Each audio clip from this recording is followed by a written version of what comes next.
الله وبركاته. بسم الله الرحمن الرحيم. الحمد لله رب العالمين، والصلاة والسلام على أشرف الأنبياء والمرسلين نبينا محمد وعلى آله وصحبه أجمعين. أما بعد، دروجی د مسائلو په باره کې د مبارک درسونو او دا مسائل بیانېدو د امام ابن حجر رحمه الله د مشهور کتابنا بلوغ المرام. په هغې کې موږ په کتاب الصیام کې 9 نمبر حدیث ته رسېدلي وو چې هغه حدیث د حفصه ام المؤمنین رضی الله عنها دی. باقي كدادي من لم يبيت الصيام قبل الفجر فلا صيام له. چاچی د سحر نه مخکې نیت ونکو د روجې دپاره نو روجې ونه شوه. د دې خبرې وضاحت هم شی چې دا حدیث په دې کې اختلاف دی چې دا مرفوع دی او که دا موقوف دی، او راجحه خبره په دې کې روایت الوقف لم ترجیح ورکړی شوې وه چې اکثر محققین و محدثین دې له ترجیح ورکړې ده چې دا روایت موقوف دی په حفصه باندې. بیا د دارقطني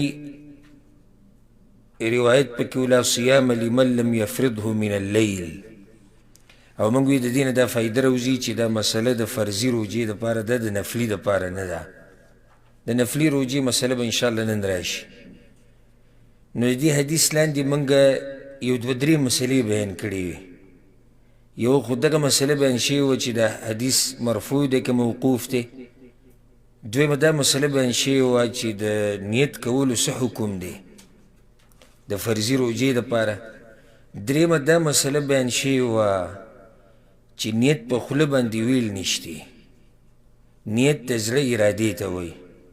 او چې یو سړی پېشمنۍ کوي ډوډۍ ته ناست دی، نو ستاسو څه خیال دی چې دی هسې ناست دی خو دی چې راناست دی دې دپاره وایي سبا روژه نسم، دغې ته نیت وایي که نه؟ نو دا خو بیا عقل به په ځای نه وي که ته دې تپوس وکړي چې څه کوې، او دی وایي ما ته پته نشته چې زه څه کوم. ولې هلکه پېشمنۍ کوي ولې ډوډۍ خوري، یاره ما ته پته نشته چې زه څه کوم. نه دی وایي زه سبا روژه نیسمه. دکه د زړه د اراده چې دې ته څه وایي، دې ته نیت وایي. په دې حدیث کې به یو بله مسله بیان کړو، هغه ده، او بیا به دا بل حدیث شروع کړو چې آیا د رمضان د میاشتې دپاره یو نیت کافي دی که نه د هرې ورځې دپاره به جدا نیت وي. دا مشهوره مسله ده د علماو په منځ کې. یعنې یو سړی دی د اولني رمضان په شپې نیت وکړو چې زه به د رمضان د روجې نیسم، دا یو نیت کافي دی که نه هرې شپې له به جدا جدا نیت کوي؟ جواب د دې مسلې دا دی چې په دې کې د علماو اختلاف دی. جمهور العلماء، اکثر علما دا وایي، او دا د امام ابو حنیفه، د امام شافعي، امام احمد مذهب هم دی چې د هرې ورځې دپاره به خپل نیت وي.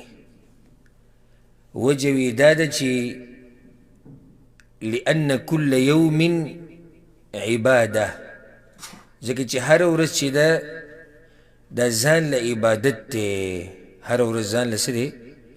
عبادت دی. نو لازم به د دې عبادت دپاره په مخه نیت کې. ته سبا روجه نیسي دا ځان له عبادت دی، بس دې له به نیت کې. بل ورځ چې بیا روجه نیسي دغه ځان له عبادت دی، هغې له بیا نیت کې. دا د جمهور العلماء او د اکثر علماو قول دی. دویم قول د امام مالک رحمه الله دی، او د امام احمد یو روایت هم دی چې یو نیت کافي دی د ټولې میاشتې دپاره،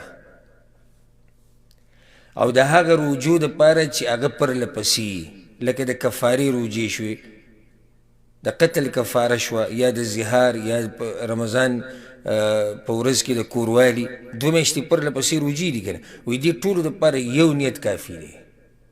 دغه شان د رمضان د میاشتې دپاره یو نیت کافي دی، ها چې څو پورې د نیت پرې شوی نه وي.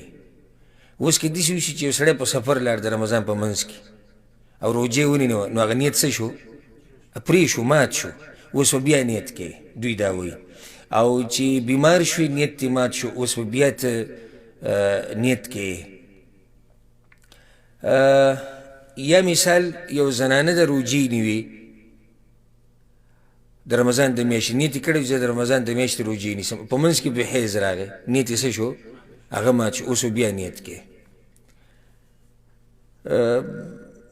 بعضو علماو دې خبرې له ترجیح ورکړې ده او په معاصرینو کې الشیخ ابن عثیمین رحمه الله او زمونږ خپل الحمدلله په دې قول باندې زړه مطمئن دی چې د پوره میاشتې دپاره یو نیت کافي دی چې څو پورې د نیت پرې شوی نه وي مات کړی شوی نه وجه دا دی چې حدیث کې دا دي که نه د عمر بن خطاب مشهور حدیث دی وانما لکل امرئ ما نوی د هر سړي دپاره هغه څه دي چې د څه نیت یې کړی دی او د نیت د دې کړی دی چې زه د پوره رمضان روجې نیسم نو که یو سړی موږ ته دا وایي چې یاره په منځ کې چې دا شپه پکې راځي لکه دا سوال به موږ باندې څوک کولی شي په منځ کې شپه راځي نو عبادت خو مات شو منځ کې نو موږ وایو نه دا ټول یو عبادت دی دا شپه چې په دې منځ کې راځي دا هم عبادت دی سړی دا څنګه عبادت دی دا د دې دپاره چې په دې شپه کې انسان ځان تکړه کړي چې د ورځې روژه ونیسي نو دا ځان تکړه کول د روژې دپاره چې په بدن کې قوت او طاقت راشي دا هم عبادت دی که نه نو دا شپه هم عبادت شو پوه شوې په دې مسله کې نو چې شپه هم عبادت شوه نو دا ورځ خو عبادت دی نو ټوله میاشت یو عبادت دی والله اعلم